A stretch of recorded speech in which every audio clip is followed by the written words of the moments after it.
Beaucoup d'entreprises se demandent comment élever le niveau d'engagement de leurs collaborateurs, parfois démotivés, désabusés, fatigués, résignés. Or, le niveau d'engagement est directement lié au niveau d'énergie. La psychologie positive, née aux États-Unis dans les années 90, a étudié ces questions d'engagement et de motivation, prenant en compte le niveau d'énergie et en distinguant deux composantes fondamentales: la qualité, de plus ou moins de bonne humeur, et l'intensité, c'est-à-dire la puissance déployée. L'histoire qui suit s'inspire des contes médiévaux et éclaire cette dynamique d'engagement. Un prince qui vit tranquillement et confortablement décide un jour de trouver sa future épouse. Il est en basse intensité d'énergie, mais de bonne qualité. Il apprend alors que sa promise est prisonnière dans un donjon gardé par un dragon. Sa première réaction est la résignation. Il est inquiet. Sa qualité d'énergie est basse, tout comme l'intensité. Mais, amoureux de la belle, il veut la délivrer et va donc devoir combattre et chevaucher le dragon. Ce défi va élever son niveau d'énergie. Son engagement est alors directement lié au combat. En réussissant à dompter le dragon, il gagne sa passion, la princesse, et atteint enfin le plaisir.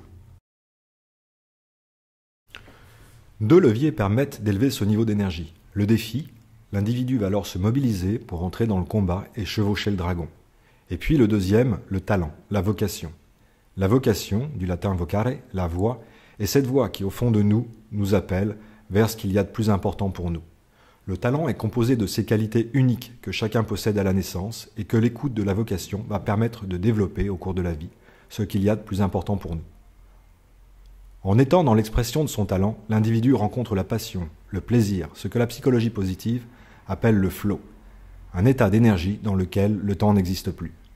La plupart des entreprises fonctionnent essentiellement aux défis, aux objectifs toujours plus ambitieux, avec des moyens souvent plus réduits. Ce fonctionnement de combat quasi permanent entraîne inéluctablement un tarissement des sources énergétiques des individus, alors incapables de se ressourcer.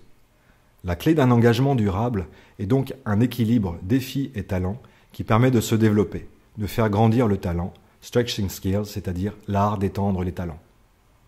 En résumé, ce qu'il faut retenir, c'est qu'on distingue deux paramètres pour décrire l'énergie, la qualité et l'intensité. En basse qualité et en basse intensité, on est dans la résignation. En basse intensité et haute qualité, c'est le confort. Monter le niveau d'énergie passe soit par le défi et le niveau d'engagement est alors lié au combat, soit le talent, la vocation, l'appel de ce qu'on aime, c'est-à-dire le plaisir.